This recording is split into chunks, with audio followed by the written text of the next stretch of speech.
Okay. Hi, everyone. This is Shanidra with Let's Dig Deep, getting to the root of things. Our topic today will be jealousy in the Bible. I have a guest on. His name is the Angel Matthews, and we will discuss jealousy in the Bible. And it reads in Job 5 and 2, surely resentment destroys the fool, and jealousy kills the simple. I'm going to ask the angel, my guest, the angel, what he thinks about jealousy and how it affects the family, your job, businesses, and relationships. Okay. How does it affect? How does jealousy? Well, it takes me back,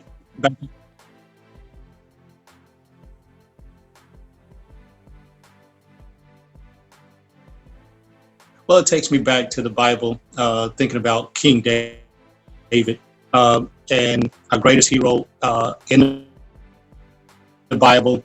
Of course, slayed the giant, uh, and of course, united the 12 tribes of Israel. But of course, he was still a man, and of course, he ended up coveting Bathsheba, wife of Uriah, and he ends up getting her pregnant. And he calls Uriah in from the battlefield uh, to try to trick him into believing he's the one that got his wife pregnant. But of course, Uriah has taken an oath and will not sleep with his wife while the others are at battle. So that doesn't work. So of course, David has Joab put him on the front lines so that he will be killed and so that he can be with his wife. That's an extreme story.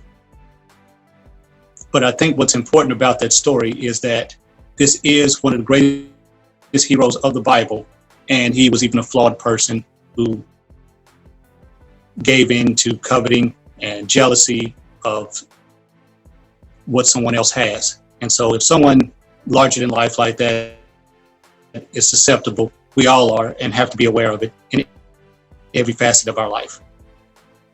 And how do you see it in today's world in 2020? How do you see jealousy affecting relationships, businesses, and jobs, friendships, all of that in 2020?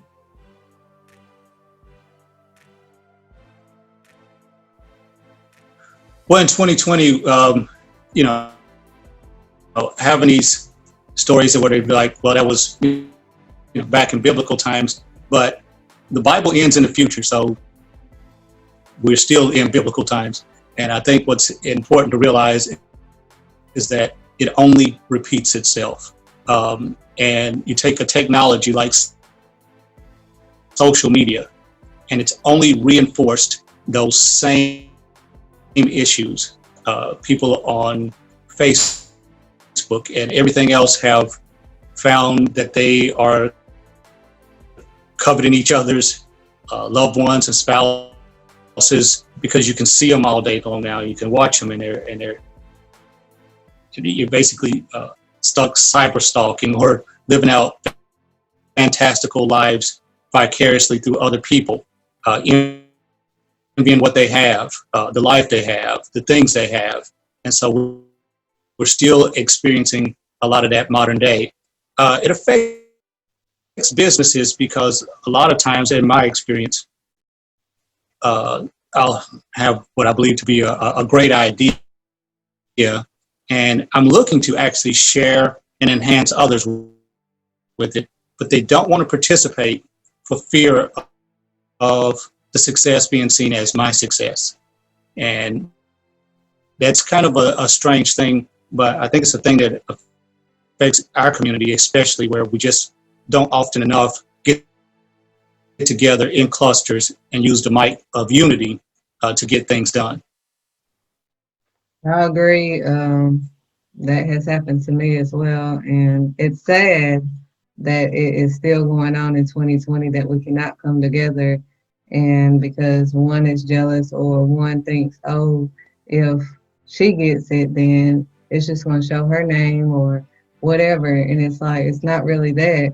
If we can come together, we can build a bigger empire than if we are alone. But people don't see it in that way because they're so jealous or they're just so stuck on them in pride that they can't even put their pride aside for 2 seconds to join hands with someone else that has a great idea that could actually help their business.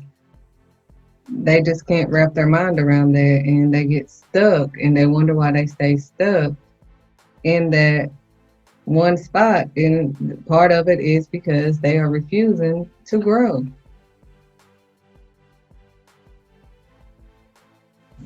Absolutely. You have to, even if you're going to participate. I've taken jobs, I've done a lot of things in my life that were going to give me no recognition. Um, but, but they enhance me by contributing to my skills, my experience, and things like that. And if people would contribute it and contribute and see it in that light, that they can only be enhanced and take what they want from it, say, I'm going to contribute to what you're doing, but it also contributes to them being enhanced as well for the experience, for what they learned doing it, for spreading their own name. They could realize they're going to walk away with something. I will give a small example. Many people watching this may know your business pretty well, but of course, I was there when it was a nascent idea in the back of your mind, and we speak pretty much every day. And of course, you say, well, yeah, it's your father, but I've sought no recognition. It has not bothered me at all of whether my name was on anything or involved in anything or anything like that, because my job was, of course, support, and your success was my success. Of course, that's different. That's parental, and I'm not saying everybody else is going to make that sacrifice partnering up with someone. But I think there's still something universal to be gained when you do contribute to something greater. Because what causes jealousy comes out of lack of trust in the process of life, in your partner, in your relationship, in yourself. Lack of trust breeds insecurity, which creates jealousy.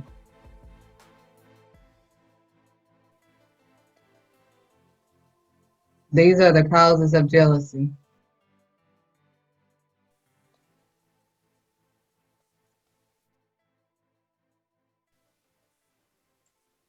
They are, and it is a reason I've always felt I could contribute is it is tied to security and self-esteem to a great deal. A lot of times people feel like it's more self-esteem that they're not going to get behind you because they have so much confidence in themselves. But any real confident person has no problem being a contributor. They know their worth. They're not diminished in any way by making a contribution to someone else's greatness or someone else's shine. So there's no downside. I've never felt any cost or any concern contributing to someone else's vision, because I've always felt like if they brought me into an organization or anything else, I was enhancing it, I was making it better, and that's what my confidence was. And I hope that they felt that my contribution was worthy. But a lot of people do not feel a sense of empowerment from contributing. It says jealousy can poison a relationship according to Proverbs 14:30. Envy rots the bones. Your friends probably don't mean to be poisonous to your relationship and will not admit to coveting what you have. So you're supposed to treat them with love. What do you feel about that statement? Yeah, again, it's not that the Bible's perfect, but it does show that these lessons are timeless and that it contributes, it continues to happen over and over and over. And you have to actively, it's like they've said for racism, our society is going through a reckoning. And they said it's not enough to just feel like you're not racist, that you're not actively doing anything mean to someone in a minority group. You have to actively get up and make sure that you're doing things that contribute to the solution. And jealousy is no different. You have to get up and challenge yourself every day to filter out those feelings, because they're going to be there every day. You're going to wonder why you feel like you've worked as hard as you have and you don't have what the next person has. And it's going to be hard to resist it seeping out in what you believe to be friendly advice for your friends, but you know that their relationship is going to move further and you don't have one, or yours is not as long or as strong as theirs.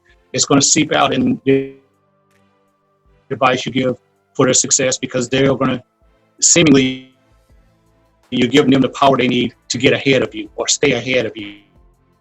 And you're going to have to resist the temptation to try to level them off or slow them down or something to that effect, because it's in there. It's in there. I've watched it for a generation that half the advice friends give to their dating friends is, you need to get rid of them. It seeps out.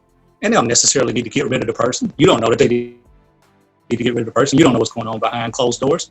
At best, short of them being in some kind of danger or anything else, you should be advising them best you can to find ways and tools to work it out, to see if it can be worked out. So that if it doesn't work, they exhausted everything they could. So you should be giving them the strength to endure and to find a solution. There's no solution there, and it won't work out. But you chipping away at it because they have something, and you don't want them keeping up with you, passing you up, or anything else, is just a sign of that green-eyed monster. And I believe that because it's so much of my life, it seems like, besides you, of course, you have told me a lot, but others, it's like I have to find out the information on my own. And then when I tell everyone about the information like it's new, it's like, oh, I already knew that.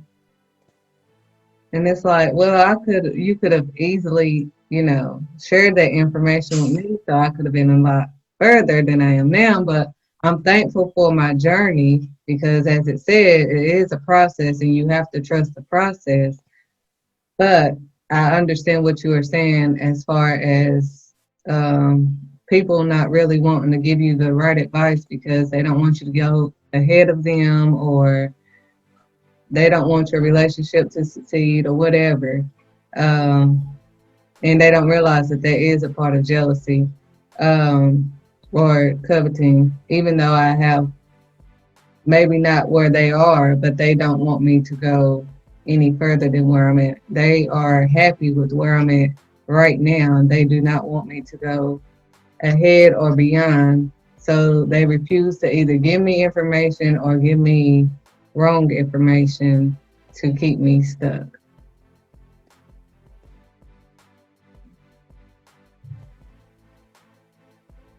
Yeah, I've experienced that a lot, and the hard part is it does come from those who are close to you, and you're hopefully able to trust their counsel. And unfortunately, you have to view it with skepticism because they didn't view it with skepticism. Before I relay anything to somebody, I'm trying to make sure myself that I will filter out any of my own personal views of it. A personal example, of course, obviously being your father. You have relationships, things like that. And as you know, I've tried to disappear into the background and let them work themselves out independent of my opinion, and not to have my opinion, my advice be about my feelings as opposed to what's best for you. Again, it's a different example because you're talking about parental situations, but the reasoning still stands, which is setting your personal feelings aside and being in support of what someone is doing and hoping for the best and hoping that it does work out. Right. And you have shown that even in my relationships, I know it could be hard, but I think this is great for people to see, even from a father standpoint, that it's important to put your personal feelings aside and just give the best advice that you possibly can to your child or to anyone else. But if you don't put that aside, that could have been the right person for them. And with you leave them alone, or you let your feelings get in, they are not able to, they will never learn how to stick something out or to weigh out all the options before they just let it go. They're going to be used to just letting it go and never coming to a resolution with any of their relationships.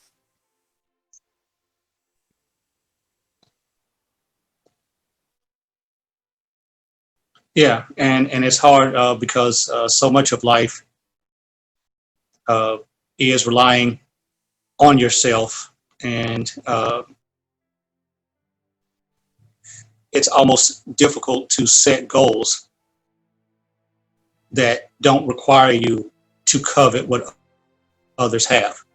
And that's kind of a tough thing. You say, well, hey, if I'm going to work hard, I should be able to have this and this and this. And it doesn't even seem like other people have tried that hard and they already have it or whatever else. And even just separating something as simple as setting goals from coveting or jealousy of others, and being thankful for the journey, being thankful for what you do have, seeing what you do have as a blessing, not necessarily settling,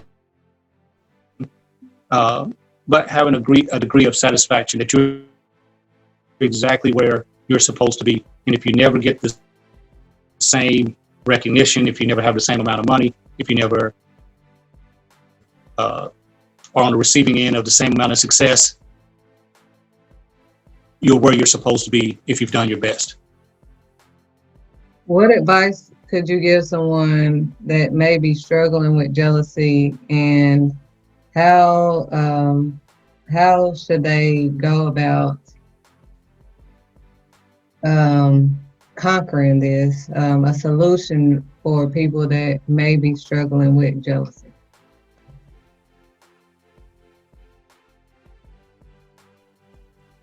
Well, as I said, as being a contributor, I'll give you an example. I've set up companies, as you know. I've even built a multi-million-dollar company once upon a time, and have had to come back down to answering phones.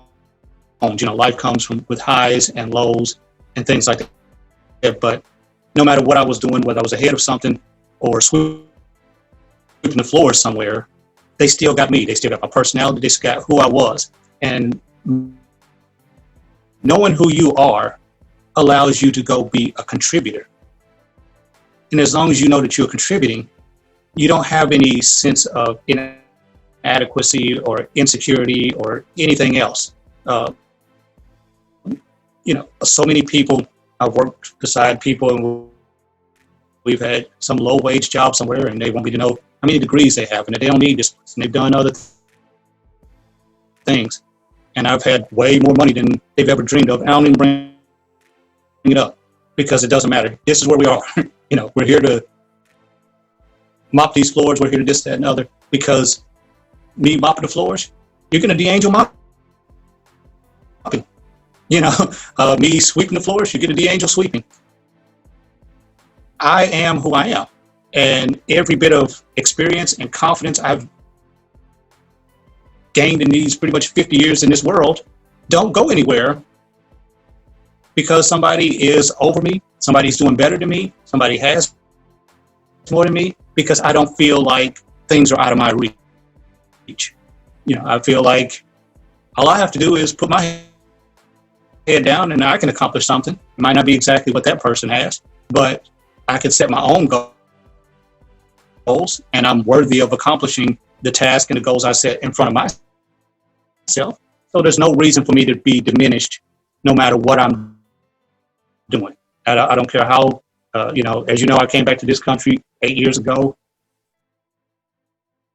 I worked 5 hours a day, spent 4 hours a day on a bus, walking in the snow, things like that when I had just had lots and lots of money, vehicles, didn't have to look at the price of things, all kind of things like that. And I didn't concern myself with it. I just went in satisfied with who I was, worked really hard, and got everything back anyway.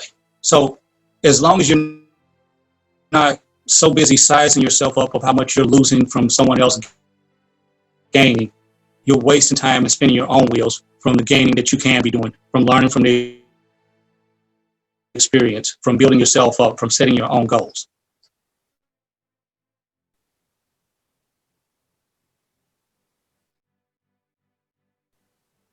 I agree. Because a lot of people, they are quick to see and, oh, she's doing good, or oh, he's doing good, and all they see is good, good, good. They don't know of the struggle. So with me knowing that I've had to endure a lot and come through a lot, I never covet or necessarily look at anyone else's, because I don't know what their struggle is or what they had to go through to get where they are now. And I feel that if people would focus on building themselves up and focus on the positive, as you stated, that they will be better, because they'll be more focused on improving themselves in their situation than being jealous or focusing on someone else's success.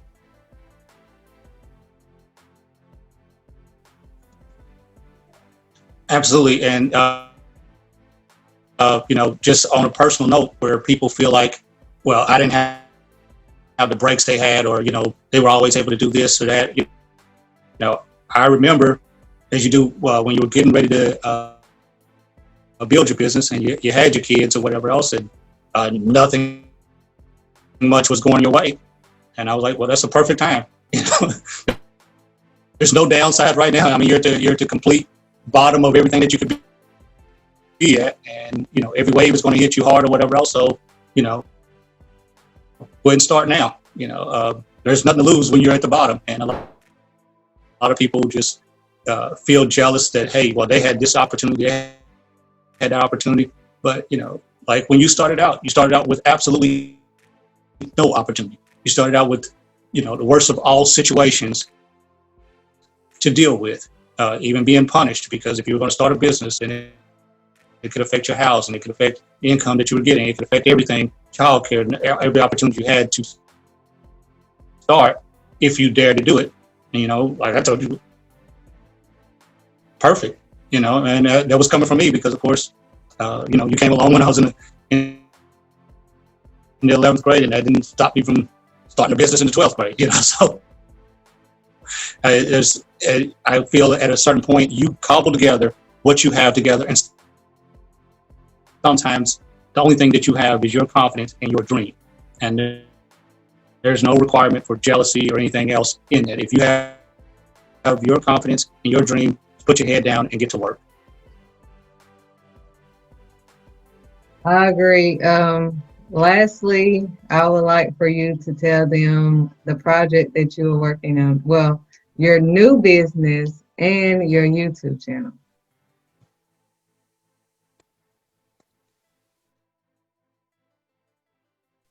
Okay, well, I have a couple of things. I have, of course, Just Some Guy. That's my YouTube moniker for my contribution for all things social, especially the Black Lives Matter movement, since I'm not out there in the streets and things like that. Again, rather than being envious of the people who are holding the megaphone or in the crowds or whatever else, I know that I can speak pretty well, and I decided to make my contribution where I can fit in without getting fame or notoriety out of it.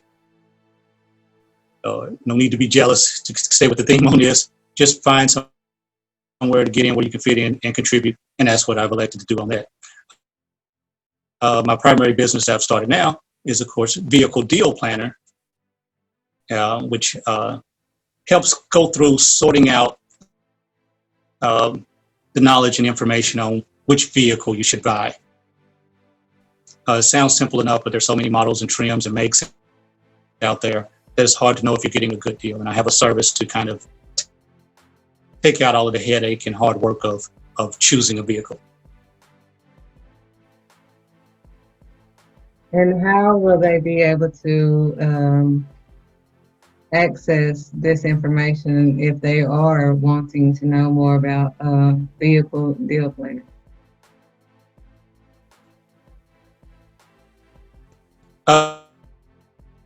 A Vehicle Deal Planner is on Facebook. There's a link to the website there. Also, there's a YouTube channel where I give advice for free. It's not just a matter of a paid service. Like I said, I don't mind just contributing. And so there's advice for how to buy your teenager's first car, or things to look for in packages and trims, or 3 do's, 3 don'ts, things of that nature. So even if you just want to watch the YouTube channel, or the videos are available on Facebook for food for thought when you are making your buying decision, that's they're available for you, even if you don't participate in a paid service, but it's available on Facebook. All right. Well, that ends our conversation for today. And thank you again to my dad, our guest speaker for today on the topic, jealousy.